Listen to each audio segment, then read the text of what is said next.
So your trading day before using MS should always start by looking at a naked chart. We're going to cover some questions and dig up some answers, but at the same time I'll comment on things that make the most sense, the things that you should be paying attention to. And we'll also cover this occurrence here, what's transpired here and how you could have prepared for that. We'll look at some of the patterns here, what happened here, and what is going to happen here. Now, these blue boxes are my support as well as market enemy type 1 boxes, okay? Just so you know. This extends to over here. It's a double entry. One is here, the other one is here, and the other one is here. Let me show you a couple of things. So first of all, your core fundamental squeeze pattern is the triangle, okay? That, or it's a block. You can look at these things that sort of stand out and train your eyes to just look at them because they'll tell you a lot. The chart is always trying to tell you something. Okay, regardless, let's say you have identified a setup on a naked chart. Now, a naked chart is basically something that looks like this, and then there's nothing on it. And this is the kind of stuff that you learn from books and online courses and pretty much everything in between, technical analysis, chart pattern recognition, all these flashy words that go around. And it's all fine, but there are a couple of things that you should know that are not really by the book. And we're going to take a look at some of them right now.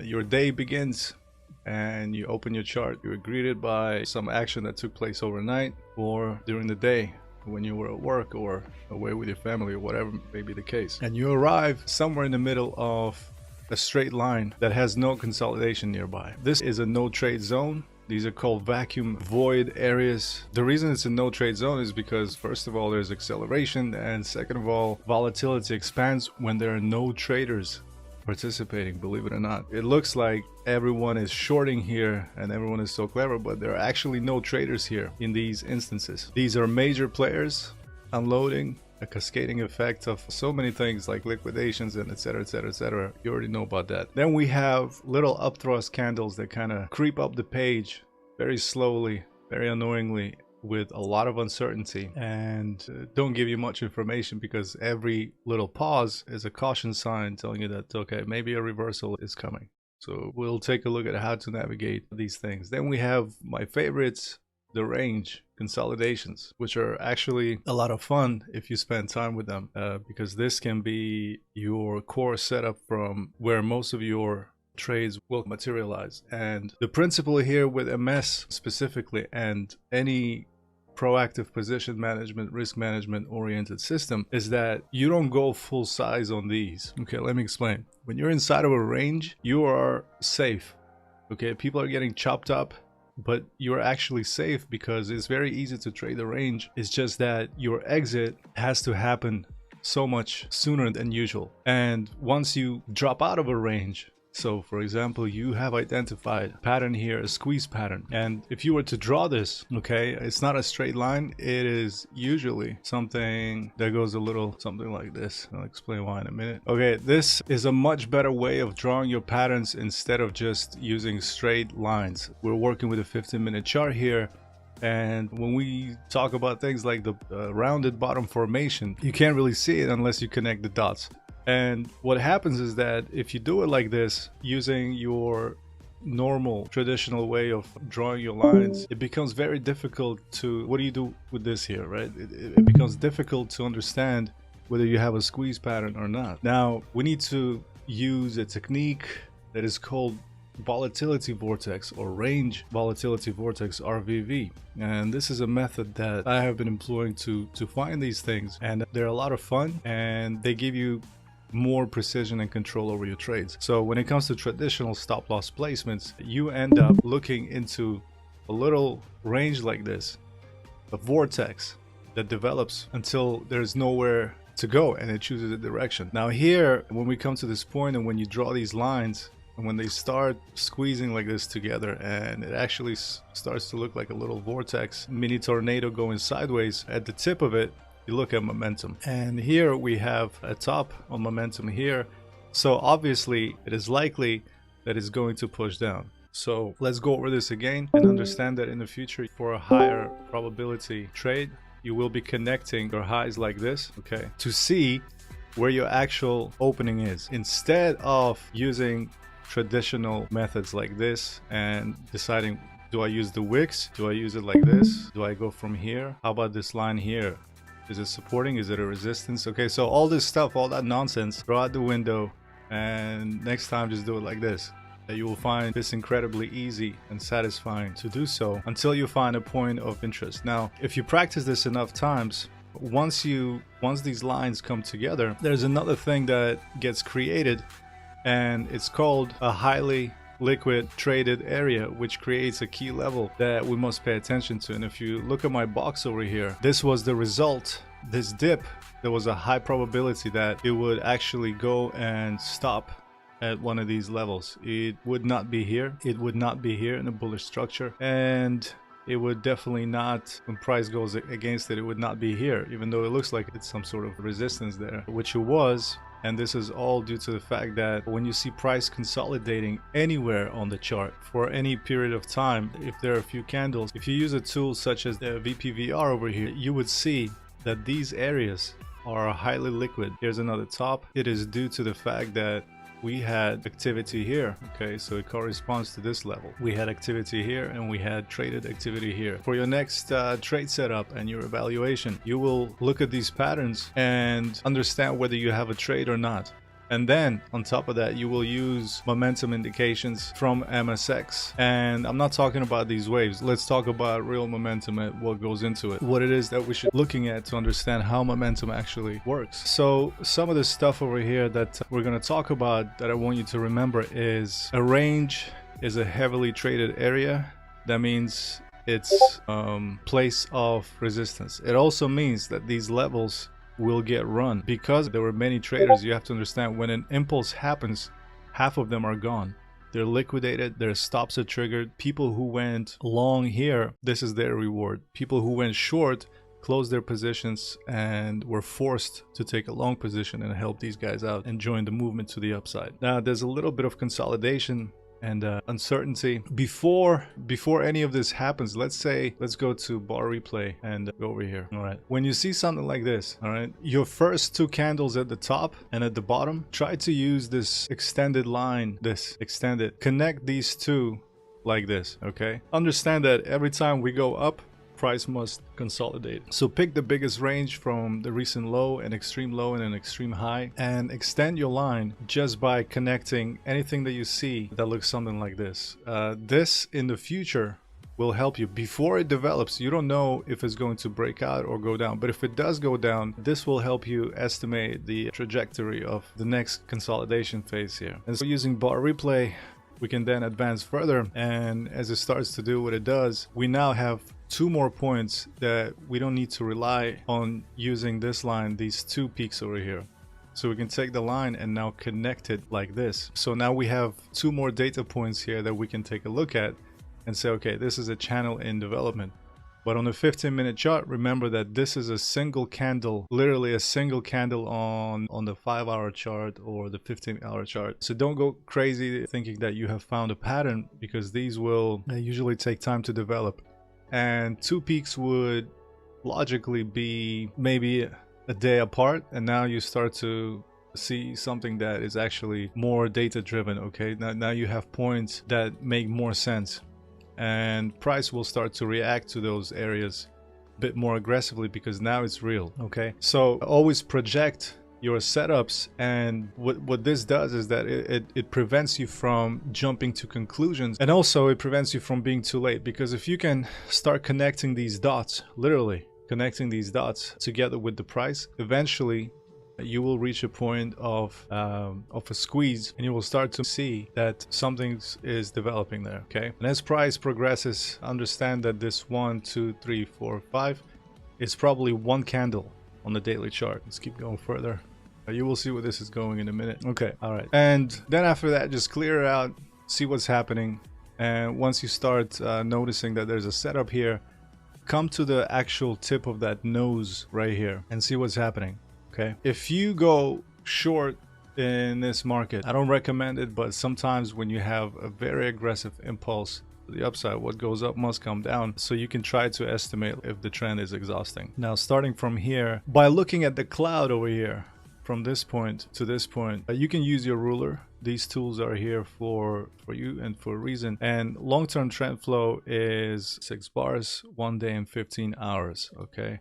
For 2 straight days, it's been pumping. There's got to be a little pullback on lower time frames within those daily candles. Okay, so you're not going to see it on the daily time frame, but you're going to see it on lower time frames. All this noise that we can actually take advantage of. In the past, I would not recommend it, but you know, when you have an asset that's Bitcoin and it's moving the way it does, we have no problems trading it. So on lower time frames, because that's plenty to trigger a move. What's happening in the next sequence after you have recognized a pattern, or even if you don't have a pattern, if you're coming in like over here, for example, right now, you have clear, let's see, where's the actual, sorry, there it is, bring it over here. So same principle, you've got a couple of wicks over here, all right, and you have something that's developing. You have momentum here that's pushing up, so the probabilities of this going higher is more than it rejecting and going lower so far. Although it's a little choppy, it's not like this one over here where we had a nice squeeze and we're thick in the green. This green cloud is everything. This is something that you should always pay attention to, because that is where the magic happens. This is the thickness of money, and when price is in this cloud, okay, for an extended period of time, momentum is strong, and we can expect the price to keep pushing in the direction of this cloud. Long-term trend flow means we're going to have lots of fluctuations within it, but the direction is up or down. During consolidations, it is not as effective. I'll show you what to do. Let's go back to here. I had a trade here, did a couple of accounts for myself and my clients. It was a really good trade, and maybe a review would give you an idea. And for this strategy here, I use punch out. Okay, and this is something that we were discussing yesterday, and I was trying to explain what would happen here in our one-on-one session. And what did end up happening was that we consolidated here a little bit. Okay, when you zoom in, it starts to get a little noisy, but first of all, this area right here is a highly traded area right here. Okay, we had one rejection here, another rejection here, perhaps a rejection here, and we finally found support. So as you can see, it's not just a straight line like this that we get rejected by or find support on. It's more like little areas. If you place your blocks on every one of these wicks, they give you an idea of the breadth of the market. And here you can see that there are a couple of points that got hit where price reacted. And since we broke out on this candle above this box, okay, a highly liquid area, it means that we're probably going to go for the void, which is an area where there was no trading activity, and that area is here. These candles are completely empty. So are these candles. The reason these candles got taken out by this dump is because resistance and also a void. These guys over here, price wants to move in the direction where there's space. That's what it likes to do, because once it finds that area, it leaves everyone behind. So the punch out strategy here was simple. We talked about how using the Fibonacci tool, you would measure the extension of the first candle. And this candle was, let's activate Armageddon here and see what it printed using the Elliott wave simulation bars. All right, a white candle. Actually, these colors are a bit modified, aren't they? In your case, it would be green. Sorry, I shifted some things around here. Let's say white candles are bullish, green candles are developing candles, shifting candles, and then the red candles are bearish candles, okay? Once we have moved out of this dump here and came back, you know what happens when price reclaims a baseline. It tends to stay above it. It tends to also retest those baselines, and this is what you're seeing here. Obviously, we cannot see equilibrium zones because we're in an uptrend, consolidation style uptrend here. Since we're looking for a breakout of this mega triangle here, which, by the way, once it was established, we had 2 points, 1, 2, 3, and I used the line to connect those points a bit clearer. And I believe it was the 30-minute chart. Yeah, it was a 30-minute chart that gave me clear points of interest for the highs and for the lows. And I consider this a capitulation sort of wick, considering that it was overextended here quite a bit. So maybe connecting it from here to here doesn't make much sense. However, connecting it together like this would give me a better understanding of the bias of the market. So I have identified this here, and of course there was a MAG 7 setup here. Mag 7 is when you have a confluence of all 7 indicators here. By the way, there was a question about which ones to use. We'll talk about that. And obviously this cannot break down. Why would it when everything is going up, okay, from the past? And you have your, what I call the volatility vortex, Ranger volatility vortex, that compresses out of the range and then spits out a volcano. Last time we talked about base of probabilities, and we talked about how we see resistance and when price is attracted to it. Now, first of all, it's a bull market. Remember, I told you it's a bullish structure. We should not be looking for shorts. We should wait for an opportunity to buy as opposed to shorting for a move that may reverse within the next few candles, and there's no certainty. So sell-offs are none of our business. In this case, this was identified, and we're switching over to normal candles on a 15-minute time frame. This is where the indicator comes in. If I'm inside of the range, yeah, I always overlay my candles with Armageddon, and I'll show you what it is that I'm looking for. But let's say I'm looking for a pattern that is tradable, I want to focus on, and I see this mumbo jumbo here, and I'm like, yeah, what if we're going lower now? The punch out strategy dictates that we must have a breakout above the 1.5 Fibonacci level here. None of it happened, but using our modified version of it, this breakout strategy is actually what it is that we have to take our ladder and we have to scale in the opposite direction of the candle that turned white. So the color shift here is very important because it starts a new Elliott wave count away from the A, B, C, and then we have some hope, some light at the end of the tunnel here. And when it shifts the color, first thing we look at is momentum. Are we supported by momentum? Here we happen to have a Mag 7 continuation setup. It's not perfect, but these shorter C bars, they're starting to align, and there's some confluence. We have the C dot. We have, most importantly, this yellow line here, momentum Z, is very important. It is just starting to go over the 0 line, and it happens to be on this candle. We look at the volume here, and we see that this candle peaked its head above the 50 moving average on the volume bars over here. I use it a lot to see if, like, for example, like these two candles here, they're okay, but they're not peaking their head above the water line. Okay, they're still underwater here. They went for some oxygen, so they peaked above. And so this candle here is now telling me that I should scale using Bybit Pro from here down to here, and at the same time I should put my stop loss at -0.5. Now notice this wick over here. Okay, and I'll tell you what's happening here. So because of this, price started to go down and go up. Every time it would go down, fill me up and go up, I would use Bybit Pro limit order. I would go to sell. I would go 90% and I get rid of it, because I know it's going to fluctuate here and we're far from the breakout line. Because my understanding is that if we break out, we can add here even more contracts and be more safe and feel more safe about it. And I'm watching for the 1.5 level to close. This is me using punch out because this is the most appropriate strategy here. I don't see any, I was not long here, I was exiting here. As a matter of fact, this was my market enemy type 1 play here. And if you know me, once I get filled and price goes up, I immediately exit the majority of it, and then the rest of it I exit higher at the first flag or at the last sign of resistance, which happens to be this blue line. First sign of resistance, 90% out, 10% I keep it running. Second or last sign of resistance, I exit the rest of it. And that brings me here inside of this range. Color shift, I go for punch out because I have two options. I can go for dragon skin, but I don't see it. It's hidden in between all these. It's not as clear like this. The dragon skin is not visible, so I'm not sure. But I know there's a color shift on the candle, so this calls for a punch out strategy. And I want to see a close above 1.5 level. I don't see it, okay? But I know that it's going to attempt, so it's going to range sideways. So I scale my order, my ladder, all the way down to the end of this candle. It picks me up, I immediately sell it.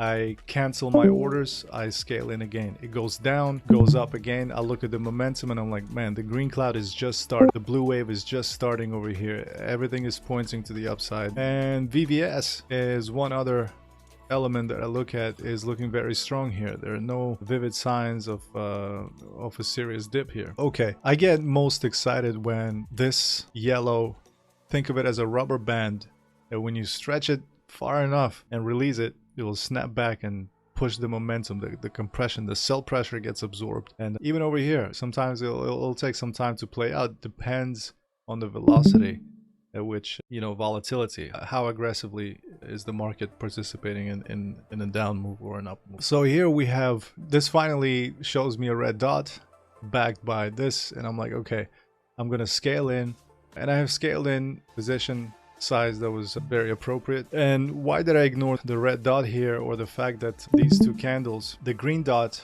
usually indicate a continuation to the downside when it happens after the pyramid. I'll show you some examples, but you will see that this was not the case, and I saw this wick is where the buyer stepped in. So my theory that this highly traded area right here was well equipped with buyers, and they wanted to get in on this baseline reclaim. Attempt 1 pushed the price up, attempt 2 pushed the price up, and when I saw this blue dot on the max 7 setup, I said forget it, not taking any profit. I know this is going to be a powerful move, and there it was. So that was the setup from last night. A couple of things I looked at that we should probably dissect right now, right away. There was a very important underutilized feature of DSR that you guys may have been ignoring, and it's not entirely your fault, but please note this and write it down, because this is going to be a lifesaver. Okay, so let's activate DSR, and with the new CPR zones that are included, it is perhaps the greatest momentum indicator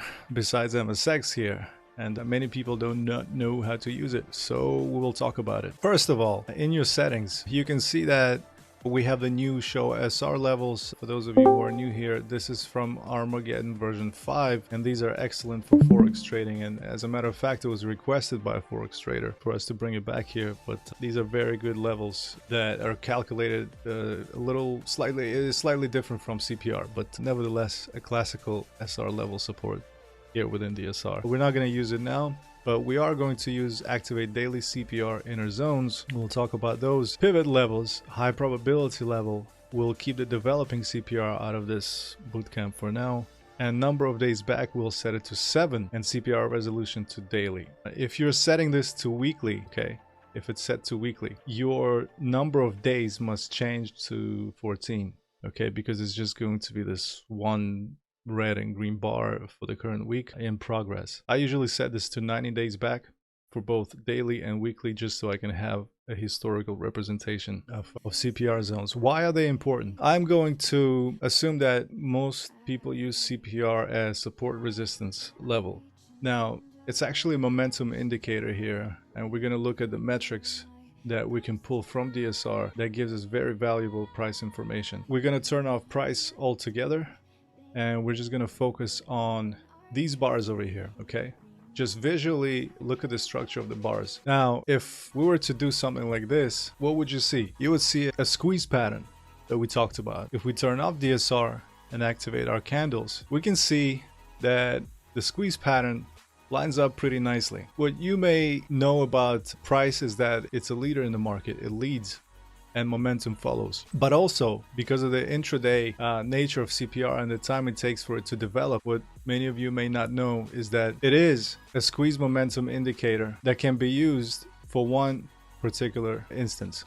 And that instance is these areas between green and red and the middle, the actual CPR. In the definition of the actual CPR range is called the no trade zone. Okay, this is the no trade zone, which means when the price is between red and green, as crazy as it sounds, you guys are going to lose your patience if you were to apply this. But this is actually a no trade zone unless we break above a CPR level, and it has to be thin. Just like the squeeze momentum, think of these things over here, price squeezing. Do you see how it makes sense? The box of the CPR, we had an amazing breakout. And if you look back, no matter how many periods, you will realize that what you're looking at is one and the same. You can actually trade this without the actual price bars all by itself, just by looking at the moving average and its relation to the actual CPR boxes. Why is this called a no trade zone? It's actually tradable, and we should be trading inside of it. But the reason it's called a no trade zone, let's bring it back to today. This was, are we in bar replay mode? Yes. Let's bring it back. What was it that I saw here yesterday that made me believe that we were due for a little breakout after this nasty price action here. Okay, all of this. All right, here it is. This is our area over here. Here's what you're not looking at. So momentum readings from DSR and these metrics here are very important. This was yesterday's price action. Here's my box. Here we are. We're consolidating here, and I'm thinking, okay, if I do the punch out and this, imagine looking at this and thinking, man, what if it breaks down to BC and below here?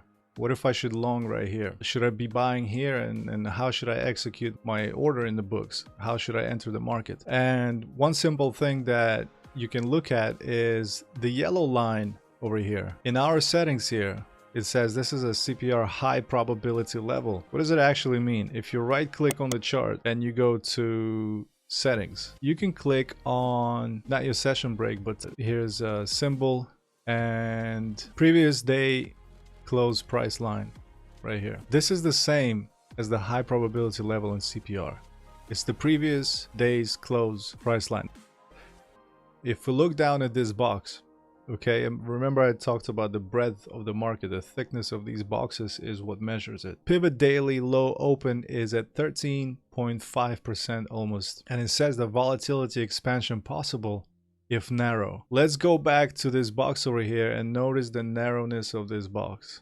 What happened here? Can someone tell me what happened here and why? If you were to look at this reading over here, you would know why. And next time I want you to do so you can be better prepared and have confidence, because this is math and algos will act on it, and you will end up trading this huge breakout to the upside if you read this right. When they're thin like this, price is like a knife that is way too sharp for this to handle it. It will slice through it and not get rejected. When it's thick like this, good luck breaking through it. It's going to range for a while, okay? But let's talk about this. So pivot daily low open 13%.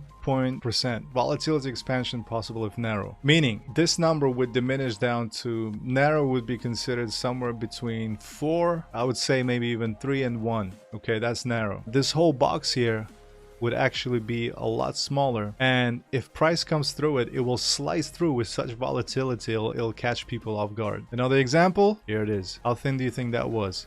Look what happened, right? Who got caught off guard here? When price approached it, there was no way to support it. It would not bounce off it. Okay? Volatility expansion means it will spike up and it will spike down. Spike up and spike down in both directions, and then kill everybody who's participating in there. If they don't have this, if they're not paying attention to what DSR is saying. So once again, what happened here when the number was pretty high? This number is high here. This number was high here. We got bounced, we got rejected, we got bounced, we got rejected, rejected. It narrowed. That means we're having this vortex that's being created, and that's going to vacuum out the price and create a vertical line like this. And this momentum reading can help you. DSR will tell you when that is going to take place. So daily pivot low open is different from daily open price. Daily pivot low is when it's basically this wick right here. When we bounce at the low at the pivot and pivot away from that level, the reason it's so thick is because this wick here, I just want you to see it visually, what it is that you're looking at. This thickness of this box here is represented by this wick and the opening of the previous wick over here, for example, right? This is how they get generated, okay? S1 to R1 is, yesterday was at 20%, and it says strong inside momentum if percentage number is high. Inside zone, let's go to the settings once again, and let's look at here, CPR, activate daily CPR inner zones. So it's not just called CPR, it's sandwiched in between. Now pay attention. We're going to come back to this. Please remind me when I talk about sandwiches. It's very important. The price is sandwiched in between these inner CPR zones that are no trade zones, unless we have a thinning happening like this, where these numbers drop and the volatility is expected to expand in the direction of where the price is being magnetized away from the daily open, meaning these yellow lines. If it's below the yellow line that just got freshly rejected by the yellow line, we're going to slice through the bottom half of, here's an example over here. Here's an example over here. Look, it's all gonna make sense, and it's so easy that most traders don't know about this. They're using the traditional book setups. Now next, I'm going to show you here something that is even crazier than that. Let's get rid of the drawing so we can have a clear chart using DSR as our third opinion confirmation companion. S1 to R1. It's very important that we look at it this way, and it's important that we look at it this way. Okay, the sandwich is real. So just remember how here it says R1, but in the description it says R2 to R1. Okay, wait a moment, check this out. So we're looking at these labels here, and they're very important. Pivot daily low open is at 13. It says volatility expansion is possible if narrow. Look at where the price is. There's no volatility expansion to the downside, but there's a magnet.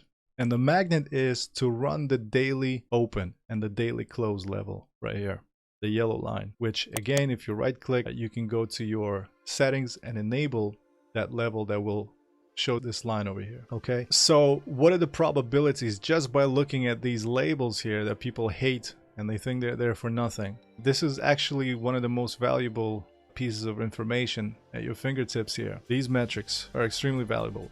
It says that as long as we're sitting above the CPR, and no, this is not going to change suddenly and we start falling. I will show you plenty of examples to understand why that is the case. Price wants to run daily levels. This is why it's called high probability CPR line, central pivot range. And it means it's a strong magnet where the price will go. So if it's above it, it's BC is half day. This range here is your intraday range. R1 to S1 is your pivot daily low open, 13%. Let's measure this. Wait a second. From here, look at the thick red line. Let's go up to BC, CP, and finally TC. Notice the percentage here says pivot daily low open is 13.4.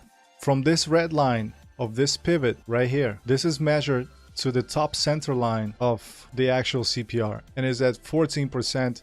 It's not exact. My hand is not exact. It is exact. I can't measure it exactly using my mouse here, but it's 13.43%. This is the distance that is so great that it's impossible for price to fall down here for no reason. However, if this red box was closer to this price and the number would be low, it'd be easy to slice through it and fall, such as this example here yesterday. Okay, next measurement that you need to be aware of is S1.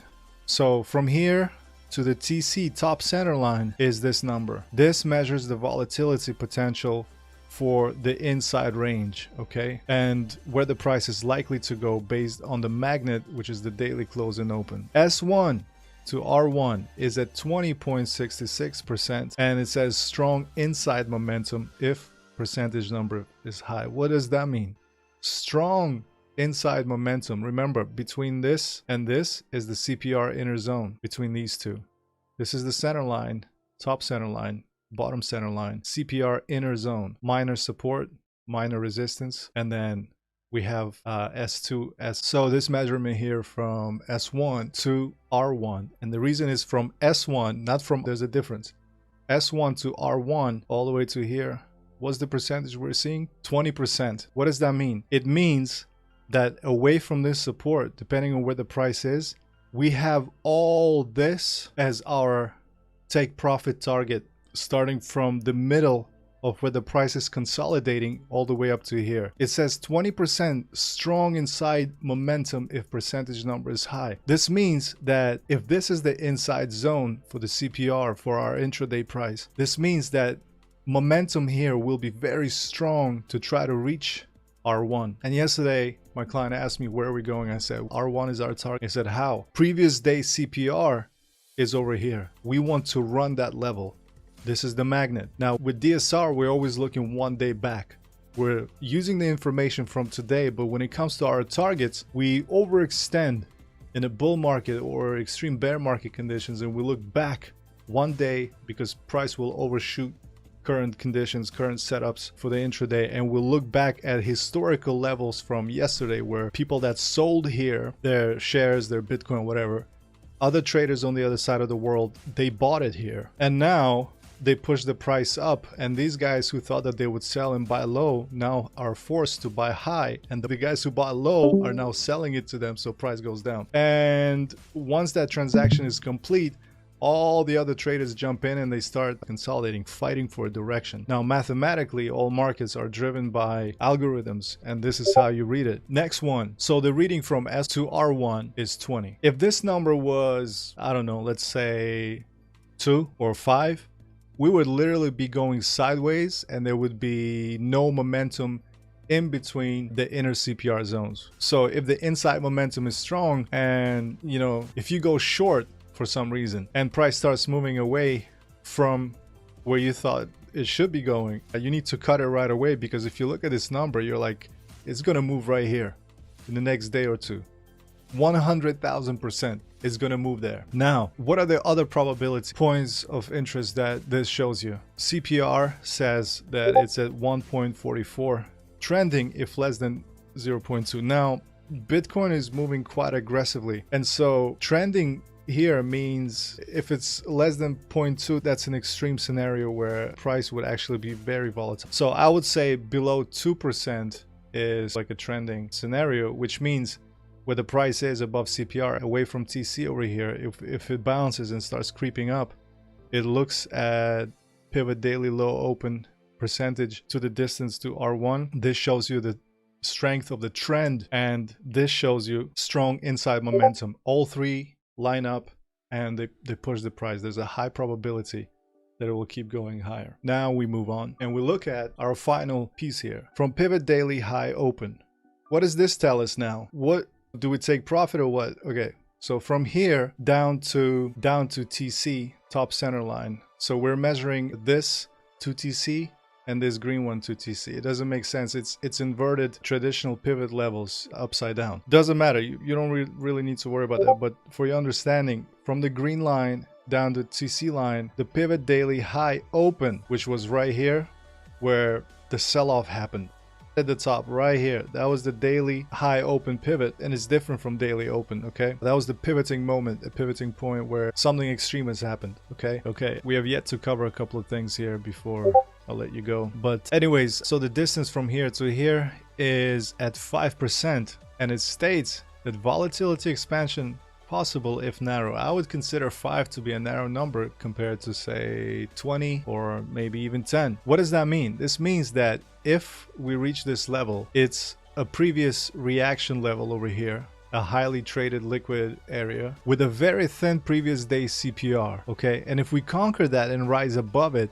don't worry about this day CPR. The previous day CPR, if we run this level, there's a chance that we will have another push towards R1. So taking profit here is partial, not fully closing the position is recommended. Equipped with this knowledge, we proceed to look at the last metric, which is R1, first resistance level. From R2 to R1, we have 7.26%, and it states that it's strong momentum if percentage is high. Man, you're looking at a combo here of gloriousness. First of all, your price is sitting over here and you're wondering, should I buy or should I sell? This is telling you volatility expansion possible if narrow, not possible, not narrow, strong support down here, 1, 2, 3 previous days support over here, thick. Next, we're above the center pivot point right here. Okay, we have a wick over here, we have momentum, MSX, we have max 7 set up.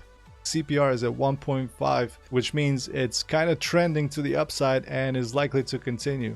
Next metric, you look at pivot daily high open is at 5, meaning when it goes up to here, it will overextend and shoot even higher. Will it get rejected by R1? No. The measurement from to R1 is at 7, strong momentum if percentage is high. Over 4 is high percentage, which means when we're met with resistance 1, we'll just consolidate here and shoot up to potentially R2 or overextend. So the chances of us reaching this level, forget about extensions, is very high. All right, is very high. Do we buy here? Absolutely. And this is how I looked at it, and I placed my Fibonacci punch-out tool together with this, with the first pattern on a naked chart that I looked at. These compression points, the hamburger, the sandwich that I talked about is showing us how CPR is compressing price and the bias is to the upside. So this breakout is happening. It's not a fake out. It's not going to peek its head above and fall. There is no resistance in the way and there's strong support. There's market enemy support box here. Remember, this area got completely crippled by this wick over here. All the stops that were located here are wiped, gone. There's no reason for price to keep falling lower than this or lower than this. It's already taken out. This is a vacuum area. We'll come back to this a bit later in the trend. But for now, this is how you do it.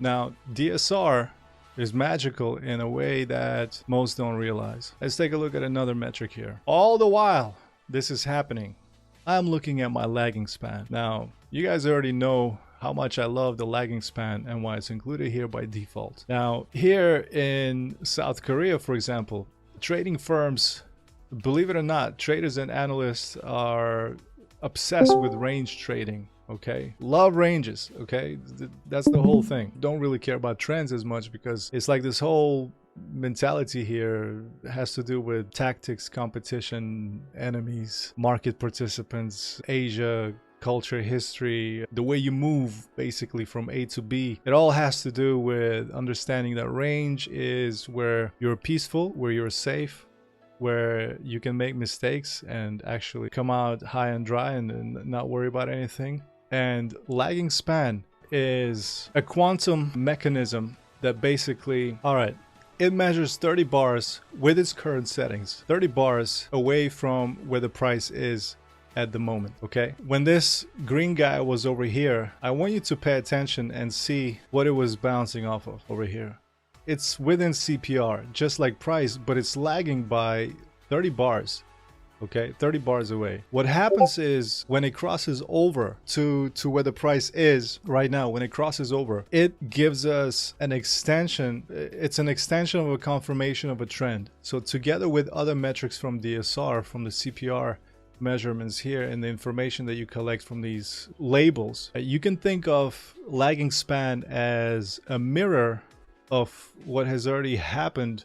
What lagging span does is when it crosses the price, what happens is that it mirrors the desire, and also not only the desire of people, but the algorithms to continue the trend to extend it to double than what it is now, if that makes any sense. So let's say let's say we're here 30 bars ahead.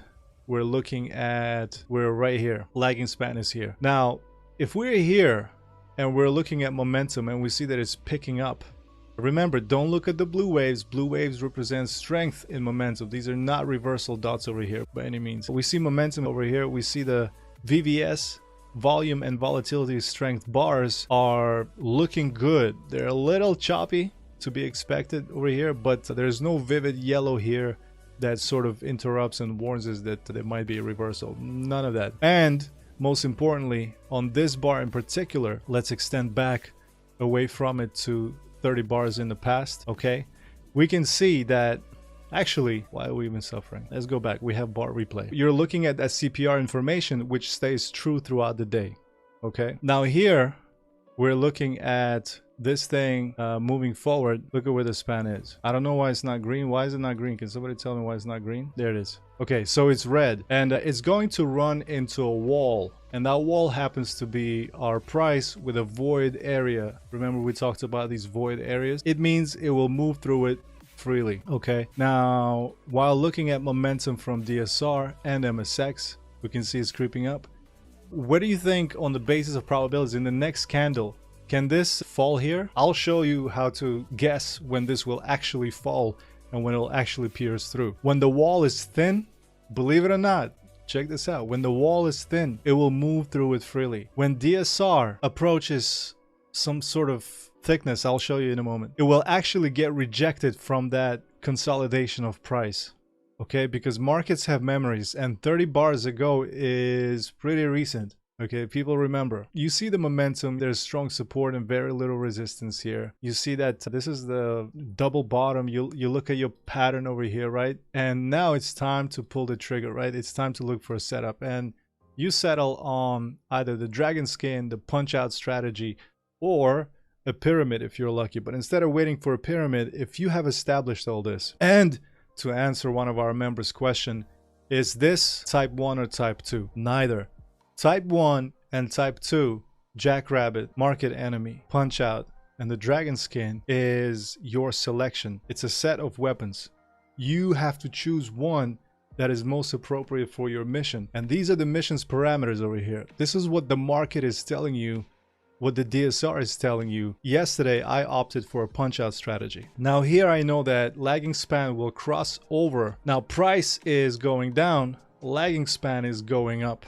It's like a moving average crossover, except it boosts the price when it does. You can look at the proof right now on your charts and see what happened on the 15-minute chart right now where we had a breakout and how you could have confirmed that breakout. Take a look at it right now. When price crosses over, crosses price over in combination with all these other things, you will see a reaction to the upside. No matter what this blue wave is telling you, this is why people who trade MarketSpy without any strategic approach to it, they can pay greatly for interpreting this as it was designed by other traders who wrote books about awesome oscillators, RSIs and everything, and those legacy readings don't work. Now in combination with all this, look, it turned green. Let's pay attention to what's happening here. We also can see that we stayed under the 200 moving average, and the armor ribbon, the Armageddon ribbon, which consists of 50 EMA plus a couple of others, is compressing. It is not expanding. It's not in the expansion mode here. It's compressing. And given the information that we have, it is likely that in order for it to compress, it will need to cross over to the upside, which means it will need to shift colors. Now we have a break above, pushed by lagging span. Let's go back again. The minute it hits the wall, if you're not long here, I don't know why. Because lagging span will hit the wall, pierce through it, and give you an impulse candle to the upside, which this reacts to late on the candle open when you could have been long here. Why? Because where else would it go? Why would it fall down after you have read all this information here? It would not. So another awesome feature that you can utilize to your advantage. This is resistance. You take your initial batch of profits here, and as my punch out strategy was progressing, I said rejection means it's gonna dip down. There's nowhere to dip down. Lagging span is way above the price right now. 15 minutes is gonna take at least 6 candles for it to invalidate or whatever. We don't have invalidations. We either know that the next tick is ours or we don't. MarketSpy is a binary like that. It's not wrong, but you must interpret it correctly. So this is what you do. Another bullish sign is when the lagging span actually crosses above moving averages and baselines. It will also accelerate price in the direction that it is going. Pay attention to the momentum here. We have another rejection. Now here's what I'm talking about. Do you see this? It's falling. We have shifted the color to white on the armor ribbon. Now watch what happens when lagging span will hit a consolidated batch of candles.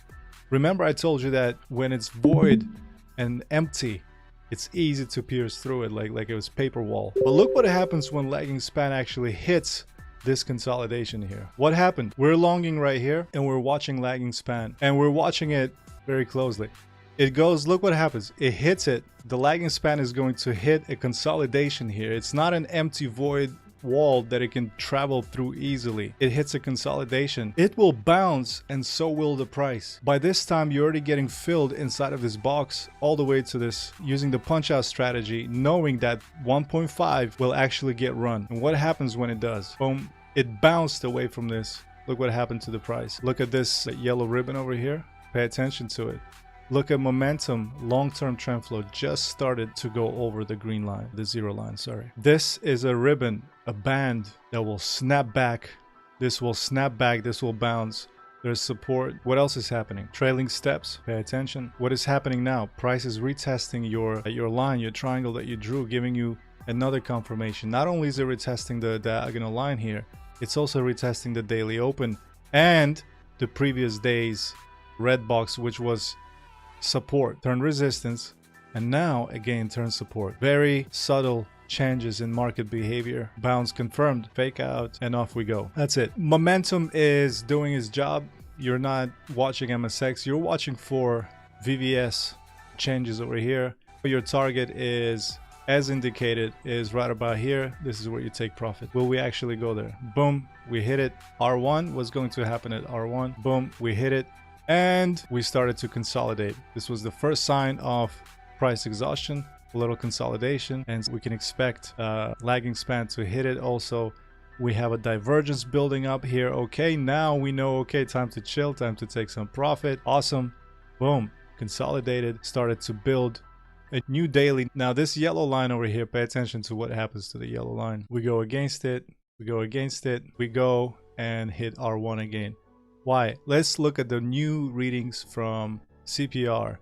Pivot daily high open is at 1.39. Volatility expansion possible if narrow. It's 1.39. This one was at like 7. Do we have volatility? Yes, mega volatility expansion. R1, R2 to R1 is 4.74. Now, pay attention here. Remember what I told you about in the previous session? It was much higher than that. Where's the previous days? It was right here. Okay. Now, it was at 7. Okay. When the day is over, all the metrics get reset. You have a new candle, daily candle, new game. Okay. Now, R2 to R1 is at 4.75. Strong momentum if percentage number is high. What does this actually mean? It means that this number is not high, so we don't have momentum to go up to R2. We should probably get out right here. Let's see if that theory actually holds. Yeah. So what's next? Why are we coming back down here? Remember the yellow line?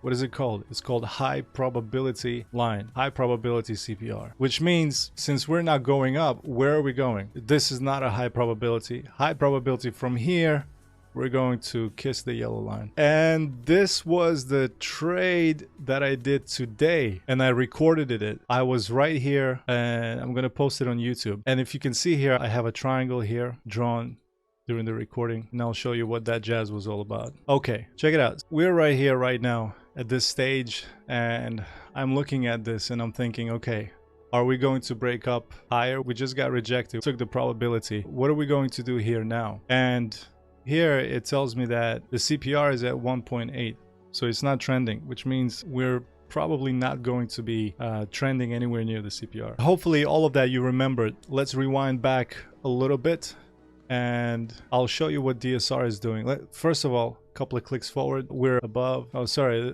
this must have been, what is this? Is this right now? Is this what's happening right now? I think we've reached the end. Sorry, it is right now. Okay, no, wait a second. This must have been the place right here.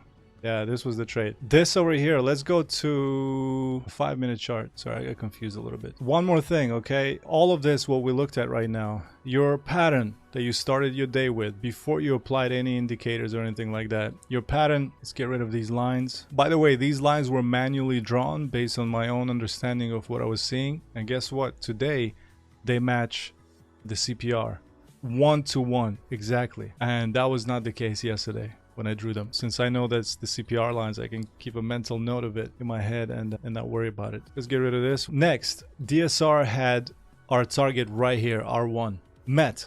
But also, another level of confluence is that this simple extension of the base of this triangle applied to here would have given you the exact same measurement of take profit. Of course, I would exit it like somewhere around here. Obviously, I don't hold that long. For those of you who are more willing, more adventurous, you have the exact same measurement happening right here. This is the ultimate confluence. You can't go wrong with this. You can't. So let's see. In terms of what happened next, when I did a video today, you will have a chance to take a look at it once uploaded to you. But I'll leave you with the final trick before we move on to the questions using DSR. This is DSR, ladies and gentlemen. What do you see here? We will now turn off our CPR just so that it's clear. High probability. Inner zones deactivates all of them actually. I should have just done that. I want to keep CPR labels just in case. Okay, so here we are at the top and we're looking from this candle to this candle. We have 30 bars,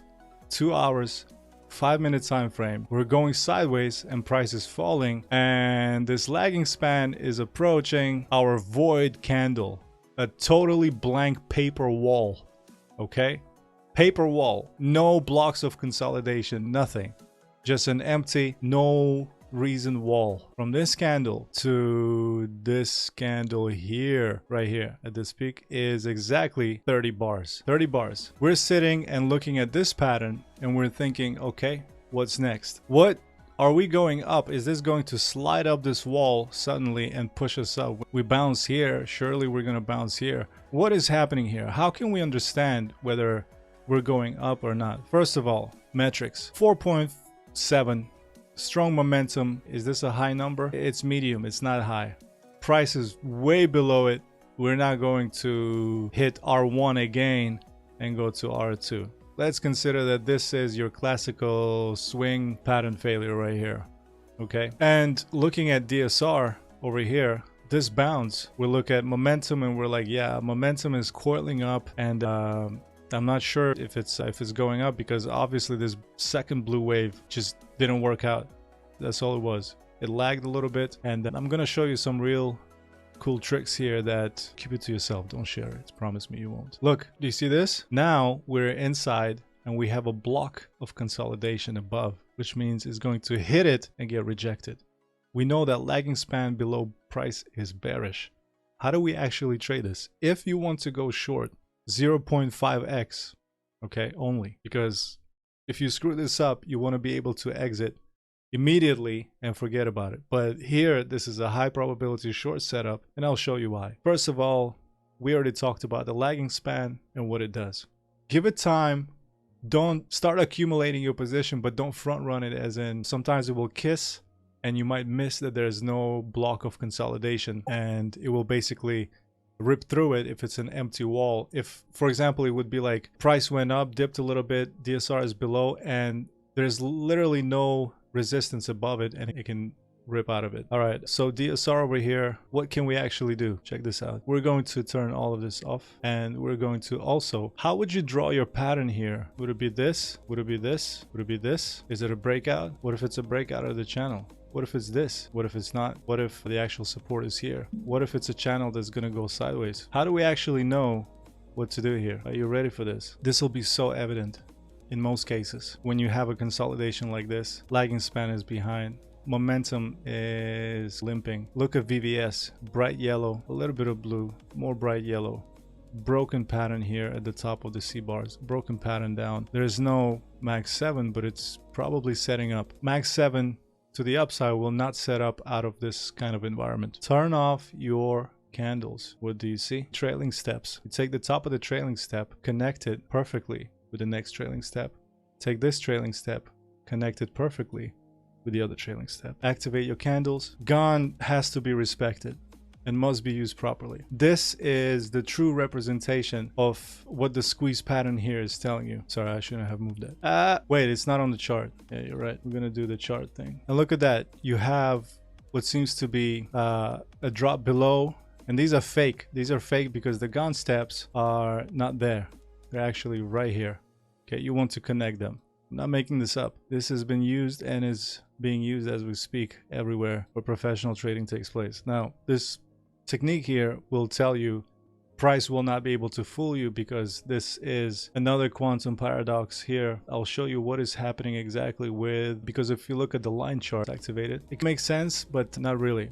The reason why this is important is because since gone is a trailing mechanism of using trailing stops, and a lot of the systems use it to actually trail their price at high frequency, what ends up happening is that it contains a lot of the liquidity in this tight range before the expansion. What this means for us as traders is that we can better use this system to understand where these patterns occur. So we need 2 points of contact, and we now know that once price goes above these yellow dots over here, it will probably pick up some liquidity, which means a wick will tell us that it's going to get pushed down, and the next liquidity point is right here. Since this candle took out these guys, this candle took out these trailing guys, and the next candle must take out these guys who put their stop losses here and are trailing this price action, thinking that it's going to push to the upside, while the lagging span is below price and is going to stay here for a while. A fake out, we come back for the liquidity. Here it is. We can now connect these two, and this is now a better representation of what is actually happening. We fall below it, we can't make it back. Now, this is bigger than average now. These gone trailing steps are now longer than all of these combined, and we have a drop as momentum senses down. Drop happened away from this white candle when lagging span crossed the gone steps 20 periods before. Crazy, right? This will happen again. Go ahead, play with this. You will find this everywhere. Train your eye, and soon you will just see and be able to tell, okay, we're gonna have a dip, or okay, we're gonna have a pump moments before it actually happens. We take out the trailing stops right here. Why couldn't we go higher? Very subtle. Watch the lagging span. Remember what I told you about thin paper walls? This wick over here is empty and this candle is empty. There's no trading activity there. What is this? 1 and 2 and 3 and 4. These are strong blocks. Look what happens. Watch this. Price goes up. Where is it gonna go? What do you think is gonna? Do you think it's gonna squeeze between here and here? It tries to go through it, gets rejected. Further downside action. Now, where is this going? It's going to the high probability line. Let's turn DSR again and high probability CPR. Where's the magnet? I actually traded this in the video and I said we're going right here and we're gonna sweep these guys over here and potentially these guys over here. This being our highly liquid area right here. We bounce on the high probability area and we run this level that was traded heavily, and we pick up liquidity, and of course by that time we have a divergence here. Off we go. How cool is this? Now this is what I want you to focus on every day, and hopefully this bootcamp will be on repeat a few times. Take some notes because I know it's a lot at first, but there's way more to this. You will have, if you keep at it, you will have learned a lot of the cool stuff that's probably not available anywhere else. Some of these things I picked up on my own. Other things were taught to me. Others were actually used professionally to trade at work. The stuff that you see here is highly probable scenario setups that you can deploy at any time and just do things a little bit different than most. Which brings us to the final piece of the puzzle here. So we looked at the gone steps, right? If we remove price altogether, we can see areas where these gone steps were actually telling us what the price was doing. How about these guys over here? You can see 1, you can see 2, and we had a consolidation above it without price. You can see moments of that happening elsewhere. We can see it right here and here, maybe here to here. That's also another one. Not as effective as the lagging span though, but something to keep an eye on.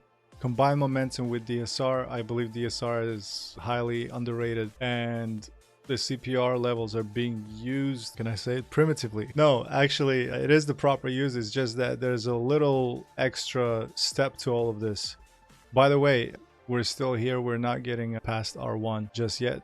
Again, 15-minute lagging span. What do you think is going to happen soonish? Yeah, CPR at 0.86, which means we will chop through here. We have strong support here, we have strong support here, and visually we don't have this kind of setup for a squeeze, not yet. It is random, but it is stepping up. So we're going to consolidate, compress in here, and as soon as they start thinning out like this, once we zoom out a little bit and we start seeing a little pattern like this, we will rip out of it. Otherwise it's just going to chop, and as soon as this lagging span goes over here, we'll have a nice little dip. How low can we actually go down to here? It'll depend on tomorrow's daily candle. S1 to R1 is at 14. We're still at the same metrics, and daily open is at pivot, daily low open is at 12. We will not expand with volatility. If anything, it is going to be consolidated area here for a slow bleed.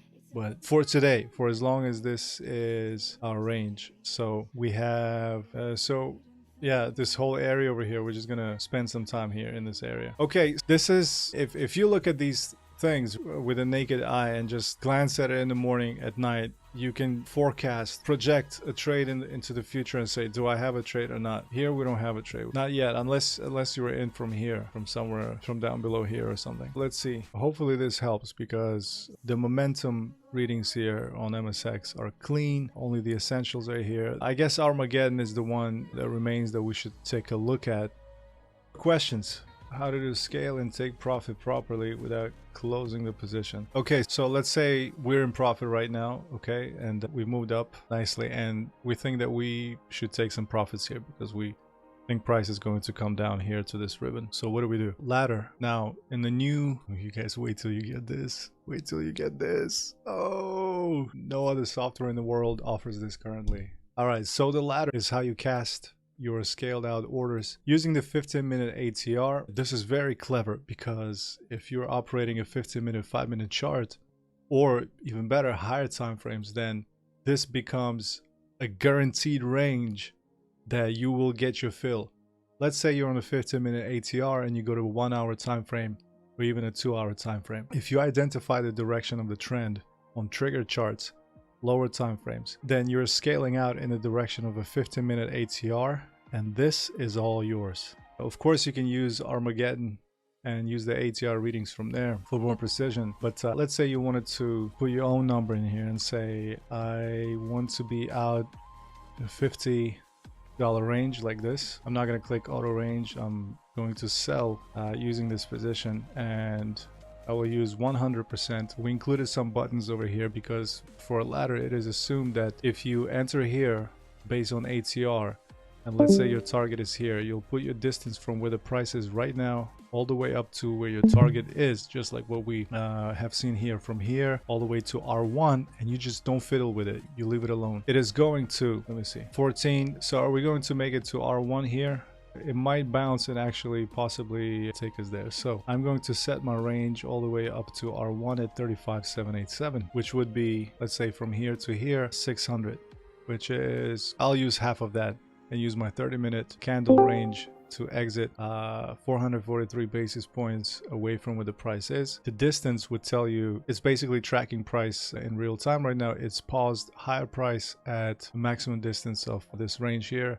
And the quantity is, I want to be out 100%. I don't want to think about it. Increasing or decreasing, what do? If I'm not sure that it will go all the way up here and I want to exit the majority of my contracts as close to the price as possible, I will use decreasing. If I think that, yeah, we have a good chance to go up here, I will use increasing. And flat, I'm just going to see and babysit it and see what it does. So increasing, and my scale coefficient is always set at 1000. This is my aggressiveness level. 39 number of orders.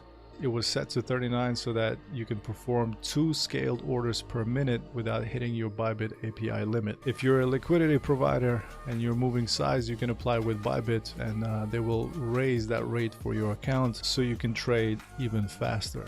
If you're liquid enough. I would say for the majority of us, we don't have to worry about that. And off you go.